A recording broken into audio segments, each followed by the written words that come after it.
আগামী নির্বাচন সহজ হবে না বলে মনে করছে বিএনপি, যে কারণে প্রার্থী বাছাই পদ স্থগিত, বহিষ্কার আর অব্যাহতি পাওয়া নেতাকর্মীদের মনোনয়ন দেওয়া হয়েছে। দলীয় মনোনয়ন প্রাপ্তরা বলছেন দল মূল্যায়নকে ঠিক প্রমাণ করতে ধানের শীষকে বিজয়ী করতে বদ্ধপরিকর। শাহনেয়াজ বাবলুর রিপোর্ট। সানশাইন আটা ময়দা সুজি, ভালোবাসায় তৈরি। দিনাজপুর সদর থেকে বেগম খালেদা জিয়া। ৩০০ আসনের মধ্যে ২৩৬টি সম্ভাব্য প্রার্থী চূড়ান্ত করেছে বিএনপি। দলের জন্য ত্যাগ, নিষ্ঠা, জনপ্রিয়তা সহ মাঠের নানা বাস্তবতা বিবেচনায় নিয়ে দেয়া হয়েছে মনোনয়ন। বিএনপির সম্ভাব্য প্রার্থী তালিকায় যে বার্তাটি স্পষ্ট, সেটি হচ্ছে কোথাও ন্যূনতম ছাড় দিতে রাজি নয় দলটি। তাই তো পদ স্থগিত, বহিষ্কার আর অব্যাহতি পাওয়া নেতাদেরও ফিরিয়ে এনে মনোনয়ন দেওয়া হয়েছে। এমন তালিকায় আছেন খুলনা ২ আসনে নজরুল ইসলাম মঞ্জু, ময়মনসিংহ ৬-এ ফখরুদ্দিন আহমেদ বাচ্চু, পিরোজপুর ৩-এ রুহুল আমিন দুলাল, কিশোরগঞ্জ ৪ আসনে অ্যাডভোকেট ফজলুর রহমান। দল মূল্যায়ন করায় ধানের শীষকে বিজয়ী করে এর প্রতিদান দিতে চান তারা।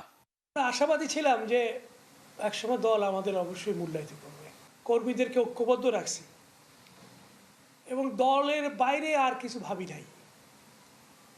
ভাবনা একটাই ছিল, শেষ মুহূর্তেও বিএনপি মূলত জনগণ, দলের কর্মী, তারা চেয়েছে আমাদের ফিরে আসাটা এবং সেটাই সম্ভব হয়েছে।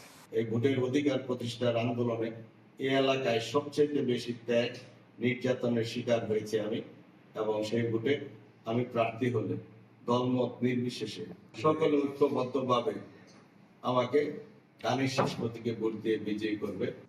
ত্রয়োদশ জাতীয় সংসদ নির্বাচনে কেন বহিষ্কৃত অব্যাহতি দেয়া নেতাদের ফিরিয়ে আনলো বিএনপি? দলের অন্যতম এই নীতি নির্ধারক বললেন, আগামী নির্বাচন অনেকটাই কঠিন হবে, তাই যারাই এলাকায় গ্রহণযোগ্য তাদেরই মনোনয়ন দেয়া হয়েছে। সামনের নির্বাচনটি কঠিন নির্বাচন হবে, সুতরাং এখানে যাকে সহজে জিতিয়ে আনা যাবে, যিনি নিজের শক্তিতেই নির্বাচিত হয়ে আসতে পারবেন, এই ধরনের ব্যক্তিকে বিএনপি বেছে নিয়েছে। হয়তো এর মধ্যে কেউ কেউ আগে নির্বাচন করার জন্য অন্য কোনো কারণে বহিষ্কৃত ছিল, কিন্তু সিটটি যাতে হাতছাড়া না হয় এই কথা চিন্তা করে এবং দলকে আগামী দিনের অনিশ্চিত পরিবেশে শক্তিশালী করার জন্যে সেই জন্যই কিছু ক্ষেত্রে ছাড় দিয়ে তাদেরকে আবার দলে ফিরিয়ে আনা হয়েছে।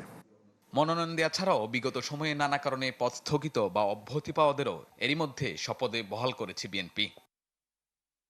শাহনেওয়াজ বাবলু, চ্যানেল 24, ঢাকা।